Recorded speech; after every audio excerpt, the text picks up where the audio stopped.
बच्चों, तो ये रहा आपका क्वेश्चन पेपर। साइंस के क्वेश्चन हैं इसमें। साइंस के लिए प्रैक्टिस सेट है क्लास 11 में एंट्रेंस एग्जामिनेशन को ध्यान में रखते हुए, लेकिन इसका मतलब ये नहीं है कि बीएचयू, जामिया या दूसरे एंट्रेंस एग्जामिनेशन के जो इस लेवल पे होते हैं उनके लिए कुछ कम इम्पोर्टेंट है। ये इक्वली इम्पोर्टेंट है दूसरे कॉम्पिटिटिव एग्जाम्स के लिए भी।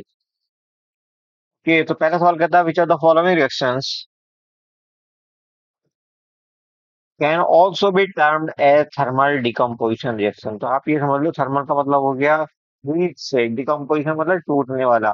तो जो सब्सटेंस, अगर कभी आप ऐसा देखते हो किसी रिएक्शन में कोई सब्सटेंस, सपोज ए सब्सटेंस है, ये सब्सटेंस टूटता है बी सी में या इवन बी सी डी में, दो से ज्यादा कंपोनेंट में टूट जाता है और नए प्रोडक्ट बनाता है, तो उस रिएक्शन को हम कह सकते हैं थर्मल डिकम्पोजिशन रिएक्शन। जैसे कि आप यहाँ पे देख रहे हैं, ये ZnCO3 है, इसको आपने हीट किया तो ZnO और CO2 में ये टूट गया, तो हम इसको कह सकते हैं thermal decomposition reaction.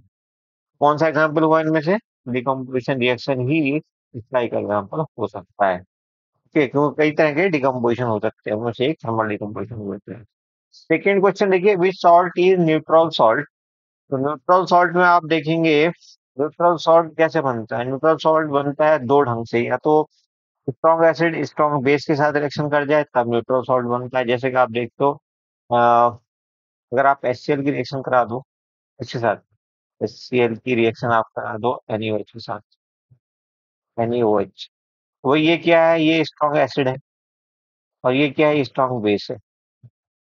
Strong acid और स्ट्रॉन्ग बेस का जो प्रोडक्ट होता है वो आपका न्यूट्रल NaCl बनेगा। यहाँ पे ये न्यूट्रल होगा, न्यूट्रल सॉल्ट। ओके, ये सॉल्ट न्यूट्रल होता है। और जैसे कि आप जानते हो, पानी तो यहाँ पे बनेगा, मोस्टली बनता है ये जब कोई एसिड बेस के साथ रिएक्शन कराता है, तो न्यूट्रलाइजेशन रिएक्शन होती है और इसमें पानी तो बनता ही है सॉल्ट के अलावा। तो हमने कहा कि जब स्ट्रॉन्ग एसिड स्ट्रॉन्ग बेस के साथ रिएक्शन करेगा तब भी न्यूट्रल सॉल्ट बनेगा, और एक केस में और बनता है न्यूट्रल सॉल्ट, जबकि वीक एसिड वीक बेस के साथ रिएक्शन करे तब। जब वीक एसिड वीक बेस के साथ रिएक्शन करे तब दोनों तरह के सॉल्ट हालांकि बनते हैं, लेकिन वो डिपेंड करता है कि किसका एसिड डिसोसिएशन कांस्टेंट ज्यादा है, उस हिसाब से वो सॉल्ट का नेचर डिसाइड होता है। ओके, तो दो केस आपको क्लियर हो गए। अब हम एक एक केस को यहाँ पे देख लेते हैं। देखिए, NH4Cl बन रहा है, कहाँ पे बन रहा है NH4Cl, जब हम HCl का NH4OH के साथ रिएक्शन कर रहे हैं, तो यहाँ पे, तो यहाँ पे हम कैसे डिसाइड करेंगे कौन सी नेचर का सॉल्ट ये बना है? तो यहाँ बड़ा क्लियर है। एक केस छोड़ के, जब वीक एसिड वीक बेस के साथ रिएक्शन करेगा, ये वाला केस छोड़ के, 2 नंबर का कह सकते हो, ये तो 1 नंबर केस है, ये आपका 2 नंबर केस है। 2 नंबर केस छोड़ दो, यहाँ पे डिसाइड करना मुश्किल होता है, क्योंकि हमने कहा था कि एसिड डिसोसिएशन कांस्टेंट और बेस डिसोसिएशन कांस्टेंट में से देखना पड़ेगा किसका डिसोसिएशन कांस्टेंट स्ट्रॉन्ग है, उसी के अकॉर्डिंग यहाँ पे जो सॉल्ट बनेगा उसका नेचर डिसाइड होगा। ओके, और अब हम बात कर रहे थे पहले वाले की, तो पहले वाले में देखिए, हम कह रहे हैं कि जब strong acid strong sorry weak base के साथ रिएक्शन कर रहा है, तो यहाँ पे स्ट्रॉन्ग कौन है? एसिड। तो जो सॉल्ट बनेगा वो भी एसिडिक होगा। ओके, क्लियर हो गया। एसिडिक सॉल्ट कब बनता है? जब स्ट्रॉन्ग एसिड हो, तो दूसरा जो कंपोनेंट है यानी कि बेस है वो वीक हो जाए। अब हम दूसरे तीसरे की बात कर लेते हैं। देखिए, यहाँ तीसरा जो कंडीशन दी हुई है, वो तीसरी कंडीशन ये दी हुई है, वीक एसिड है, एसिडिक एसिड, ये स्ट्रॉन्ग बेस के साथ रिएक्शन कर रहा है। स्ट्रॉन्ग कौन है? बेस है। तो नेचर कैसा होगा सॉल्ट का? बेसिक हो जाएगा। ठीक है, यानी कि जो स्ट्रॉन्ग होता है उसी का सॉल्ट बनता है। क्लियर है? उसके बाद आप चलिए इस पे, H2CO3 वीक एसिड है और NaOH क्या है? स्ट्रॉन्ग बेस है। हमने कहा जो स्ट्रॉन्ग होता है उसी का सॉल्ट बनता है, तो Na2CO3 जो बनेगा वो आपका बेसिक सॉल्ट हो जाएगा। क्लियर हो गया? तो ऐसे आप डिसाइड कर सकते हैं सॉल्ट का नेचर क्या होने वाला। तो NH4Cl हमने कहा कैसा सॉल्ट है? एसिडिक है। ठीक है, एसिडिक। ओके, हमने कहा NH4 कैसा है? तो ये हमारा न्यूट्रल है, जो हमें चाहिए था, ये हमारा आंसर बनेगा। उसके बाद इसकी बात करें CH3CONA, तो ये कैसा हो जाएगा? ये आपका बेसिक हो जाएगा, क्योंकि ये आपको पता है कि ये इसका प्रोडक्ट है, वीक एसिड और स्ट्रॉन्ग बेस का। ओके, तो जब बेस स्ट्रॉन्ग हो गया, तो ये तो जाहिर सी बात है कि इसको बेसिक ही होना होगा। उसके बाद फोर्थ की हमने बात कर ली, यहाँ पे ये भी बेसिक होगा। सब कुछ क्लियर हो गया, आंसर आपका हो जाएगा टू। नेक्स्ट देखिए question number third. Question number third कहता है aluminium use for making cooking utensils.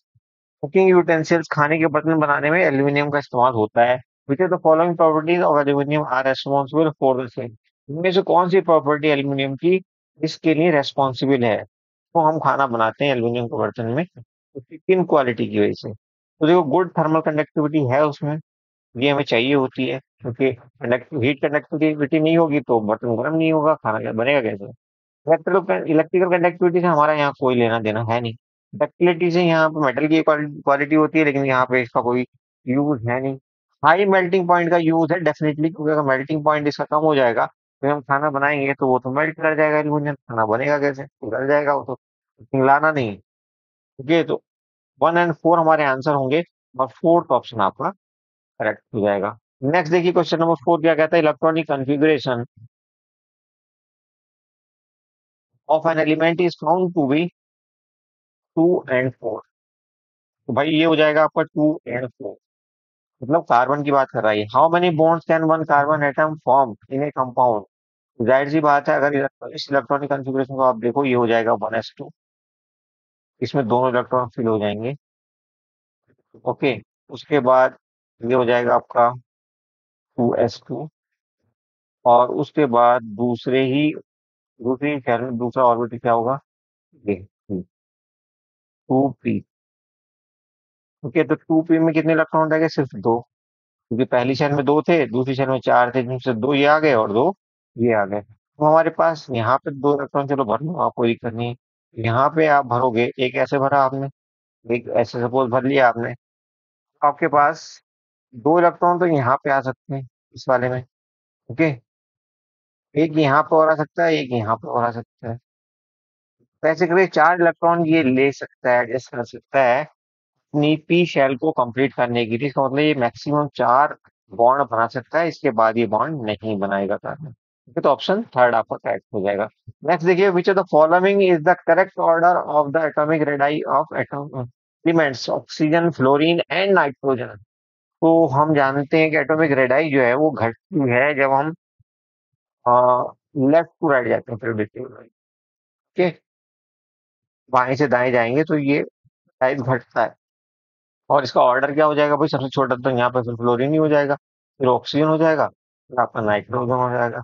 Same order होता है आपका किसमें? फोन, यही ऑर्डर फोन वाला ऑर्डर होता है कहाँ पे? इलेक्ट्रोनेगेटिविटी, इसकी सबसे ज्यादा, फिर इसकी, फिर इसकी। ठीक, दोनों केसेस में आपको फोन को याद रखना होगा। नेक्स्ट देखिए क्वेश्चन नंबर होगा आपका ये 6। The respiratory pigment in human being is, तो ये होता है आपका हीमोग्लोबिन। आप जानते हो कि ये ऑक्सीजन और कार्बन डाइऑक्साइड वगैरह को कैरी करने की कैपेसिटी रखता है। ओके, इसमें आयरन की प्रेजेंस होती है। नेक्स्ट देखिए क्वेश्चन नंबर होगा 7।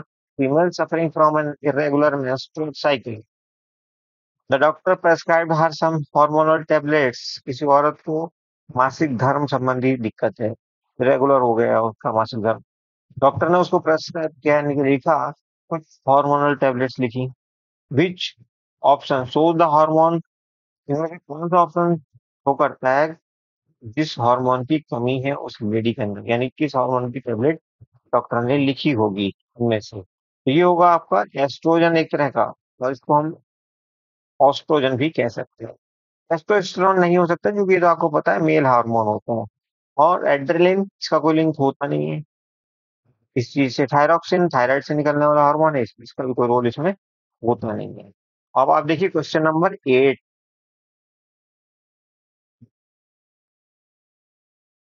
क्वेश्चन नंबर 8 क्या कहता है, the male reproductive part, the male reproductive parts of a flower, the stamens, are collectively known as, stamens का कलेक्टिव नेम क्या है? एंड्रोसियम।